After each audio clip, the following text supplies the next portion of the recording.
Hello friends नमस्कार। आज हूँ मार्च मास 2 तारिख रविवार। सबुदिन परी आज भी नहीं आसी ओडिशा राज्यर एक बड़ खबर उपर नजर पकेबा आगु जदि आपण मैंने आम चैनल रे नुआ आसी ताले वीडियो टी गोटे लाइक करी चैनल टी सब्सक्राइब कर दियंतु और पाखर थिया बेल आइकन दबाई दियंतु जहाँफल कि आगु आसुवा वीडियो नोटिफिकेशन सर्वप्रथम आपण पाइबे। तो आसंतु जानिबा कोन होइछ आजिर खबर। मोहन सरकार बड़ घोषणा, धान चाषी को प्रति हेक्टर पिछा मिलिबो 4000 टंका। चाषी पुणी एक बड़ घोषणा करिसेंती मोहन सरकार। धान चाष करिथिबा चाषी सरकार देउछंती बड़ उपहार। जदि आपण धान चाष करुछंती तेबे आपणक अकाउंट को पुणी टंका पठाइबे सरकार। मुख्यमंत्री कहिसेंती धान उत्पादनकारी चाषी को धान क्रय उपरे प्रति हेक्टर 4000 टंका प्रोत्साहन राशि जोगाई दियाजिबो। मुख्यमंत्री कहिसेंती जे राज्य रे चाषी कल्याण पाई एही ऐतिहासिक निष्पत्ति निया जाइछि। से आहुरी कहिसेंती जे चाषी को पूर्वरु अनेक उपहार दिया जाइछि।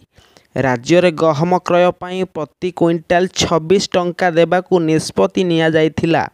वर्तमान धान चाषी को एक बड़ उपहार देइछंती मोहन सरकार।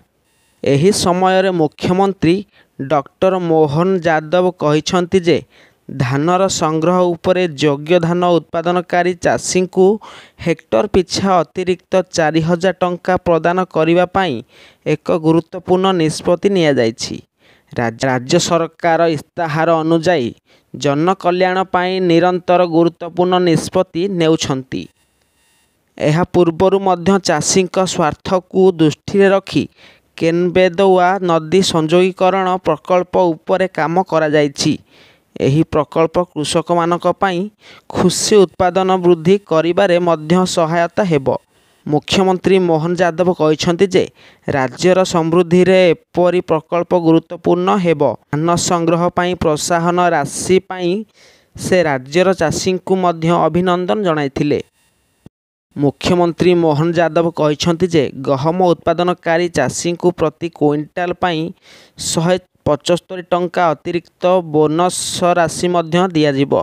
से कहिथिले जे मूल्य सहायक योजना अधीन 2024 मसीह 6.69 लाख चाषी द्वारा 12.2 लाख हेक्टर अंचल रे उत्पादित धान बिक्री करा जाइथिला। मुख्यमंत्री कृषक प्रोत्साहन योजनार धान उत्पादनकारी चाषी हेक्टर पिछा 4000 टंका लाभ पाइबे। एहा जोगु राज्यर चाषी माने 488 कोटी टंका अतिरिक्त लाभ पाइबे। मुख्यमंत्री डॉक्टर यादव कहिसेंती जे गहम उत्पादनकारी चाषी को 2425 टंका सहायक मूल्य सहित प्रति क्विंटाल 175 टंका रे बोनस राशि मध्य दियाजिबो। एहीपरि भावरे गहम संग्रह उपरे प्रति क्विंटाल पाई 2600 टंका मिलिबो।